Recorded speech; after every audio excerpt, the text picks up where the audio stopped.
It was supposed to be just another school trip. I had organized dozens over the years, museums, camps, nature retreats, but this one felt different from the moment we boarded the bus. There was an unusual stillness in the air, as if time itself had taken a breath and held it. I brushed it off, convincing myself it was only stress. I was the head of the science department, and this retreat was meant to inspire the students with the wonders of nature. But nothing could have prepared me for what would unfold. We were headed to the mountains, a serene place where cell service faded and the stars revealed themselves in ways the city never allowed. I sat at the front of the bus, chatting with the driver and keeping an eye on the students. Laughter echoed from the back, a mix of teenage jokes and excitement. It brought me comfort, but by the second day, my body began to fail me. It started as a tightness in my chest that I ignored, attributing it to altitude or exhaustion. That night, I woke up in the cabin drenched in sweat, unable to breathe. The world spun, my vision faded, and then nothing. Except it wasn't nothing. I didn't fall into darkness, I fell into silence, into peace, into something more. There was no tunnel, no bright light at first. Just a sensation of being lifted out of my body, like slipping out of a coat that no longer fit. I saw the room from above, saw myself convulsing on the floor, one of the students screaming, another calling for help. My body looked so fragile. I felt no fear, just overwhelming stillness. Then the light came. It wasn't light like we know it. It didn't shine. It embraced. It had weight, warmth, memory. And in that brilliance, I began to remember things I never knew I'd forgotten. My childhood dog running to greet me, my mother's voice humming lullabies. Every moment I had been kind, every time I had been cruel. It wasn't judgment, it was clarity. And then came the voices, not loud, not spoken. They resonated. They told me I was safe, that I was known, that I was loved. It's impossible to explain with words formed by human tongues, but in that place, language wasn't necessary. Truth pulsed like a song. I was drawn forward, not forced, invited. It felt like approaching the edge of something infinite. And yet I wasn't afraid. I could see shapes forming through the light, figures, beings. People I had lost. My grandfather, who had died when I was 8, stood before me younger than I had ever seen him. He smiled, his eyes speaking 1,000 truths I had forgotten to ask. "You're early," he said. I wanted to stay. Every part of me ached to stay. There was no pain, no sorrow, only completion. But then I felt it, a tug, gentle but undeniable. I saw flashes, faces, students, colleagues, my sister. I remembered promises made and lessons still unshared. I remembered that I was not done, that something needed to be said, that I had to go back. "No," I shouted, not with my mouth, but my being. "Let me stay, please." But the light replied not with rejection, but with purpose. "You are not finished." And just like that, I fell. It was brutal, like being shoved into a suit 3 sizes too small. My chest exploded with pain. My eyes blinked. I was back, surrounded by EMTs, one of them crying, "We got him! He's back!" I gasped, choking on air, my lungs fighting to reclaim the rhythm of life. I had died for 6 minutes. 6 minutes that shattered everything I thought I knew about the universe, and it was only the beginning. In the days that followed, I lay in a hospital bed trying to make sense of what had happened. The doctors spoke in terms I recognized: cardiac arrest, hypoxia, spontaneous return of circulation, but none of their words could touch what I had experienced. They said I was lucky, that someone on the trip had known CPR. That emergency services arrived just in time, but I knew the truth went beyond chance. The nights were the hardest. My body was back, but my soul was different. Every time I closed my eyes, I felt the echo of that place calling to me. Not in a haunting way, no. It was more like a home I had once known but forgotten. I could still feel the warmth of that light. I could still hear the voices, and the memory of that overwhelming love stayed with me, even as the world resumed its noise. I tried to tell people. At first, I told the nurses. Some smiled politely. Others looked uncomfortable. A few asked questions, nervous, hesitant, as if brushing up against something sacred they weren't ready to face. When my family came, I tried to explain. My sister held my hand and cried, but I could tell she didn't fully understand. How could she? I barely did myself. The change in me wasn't just spiritual, it was physical. I noticed things. I felt things. I'd sit in my hospital bed and suddenly know that the nurse passing by was grieving, that a janitor had once been a painter, that a child crying in the next room wasn't afraid of pain, but abandonment. Empathy became overwhelming.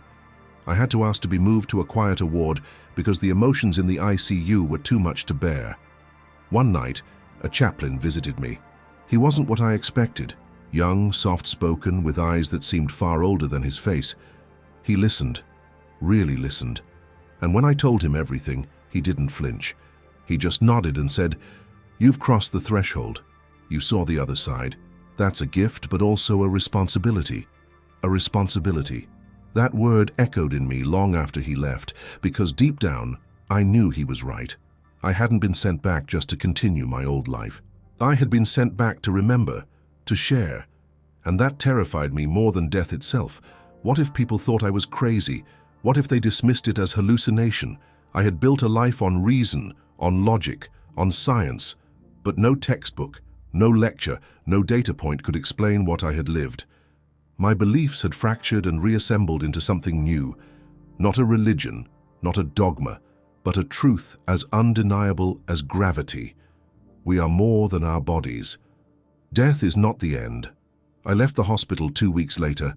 The world felt louder, heavier, food tasted different, music moved me to tears. I found myself watching birds for hours, marveling at the way they moved through the air. Everything felt holy. When I returned to school, I wasn't the same teacher. My students noticed first. "You seem lighter," one said. I laughed. If only they knew. I started weaving new questions into my science classes. Questions about consciousness, about energy, about what lies beyond observation. Some students rolled their eyes, but others leaned in. They felt it too, that pull towards something deeper. One student, Ava, stayed after class one day. "Mr. Harlan, do you think the soul is real?" she asked, voice shaking. I looked at her and said the only thing I knew with certainty. "Yes." She broke down, told me about her father who had died a month earlier, how she hadn't slept, how she needed to believe he still existed somewhere. I told her what I had seen, not to convince her but to give her hope. And as the weeks passed, more students came. Some with curiosity, some with grief, some with wonder. And I began to understand the responsibility the chaplain had spoken of. I wasn't just a survivor, I was a messenger, and I was just beginning to understand what the message really meant. Months passed. Life tried to return to normal, but normal no longer existed. Everything had changed. I still taught, still graded papers, still met with parents and attended staff meetings. But underneath it all, I carried the echo of eternity like a second heartbeat. Then came the dreams. They weren't like ordinary dreams. They felt real, more real than anything else. In one, I stood on the edge of that same brilliant light, but this time I wasn't alone. Behind me stood a line of people, strangers, students, even my sister, all waiting. I turned to the light and heard a voice. "Help them remember." That's when I knew it was time. I began writing. Not a memoir, not a textbook, just what I saw, what I felt. The truth that death is not the end, and love is the fabric of everything. That we're not here by accident, that we're not meant to live afraid of the unknown, that we are connected, all of us by something eternal. I was invited to speak at a small local event, a community gathering focused on healing and resilience. I stood in front of maybe 30 people. I told them my story, not to preach, but to testify. To say, I died, and I came back with eyes that now see the soul. I watched their faces. I saw tears. I saw awe. I saw recognition, as if something dormant inside them had awakened. I was no longer afraid of being misunderstood, because truth speaks louder than fear. More invitations came, podcasts, conferences, radio interviews. Some pushed back, skeptics who called it brain chemistry or trauma response. I welcomed their questions, but deep down I knew this wasn't fantasy. It was the most real thing I had ever lived. Then, one evening, I stood in front of my class at the end of the school year, seniors ready to step into the world. I looked at their eager faces, and I said something I had never dared before. If you ever doubt your worth, your purpose, remember this. I died. I left this world. And what I found on the other side wasn't punishment. It wasn't judgment. It was love. Pure, infinite love. And if that's what's waiting for us at the end, then imagine how we're meant to live now. Some of them cried. Some smiled. But all of them heard me. I've stopped fearing death. Not because I want it, but because I've seen it. I've seen what lies beyond the veil. I've touched the edge of forever, and I've come back to say there is life after this. A life more vivid, more peaceful, more true than anything we can comprehend here. We are not alone. We are not forgotten. And when our time comes, we will be welcomed home, not with fire or fear, but with arms wide open. So now, I live differently. I love deeper. I forgive faster. I laugh louder. And I teach not just from books, but from something beyond them, something sacred. If you are grieving, if you've lost someone, if you've ever wondered what comes next, know this. Death is not the end of the story. It's a doorway, and beyond it is light and truth and love beyond all measure. I know, because I've been there, and I came back to tell you, based on real facts.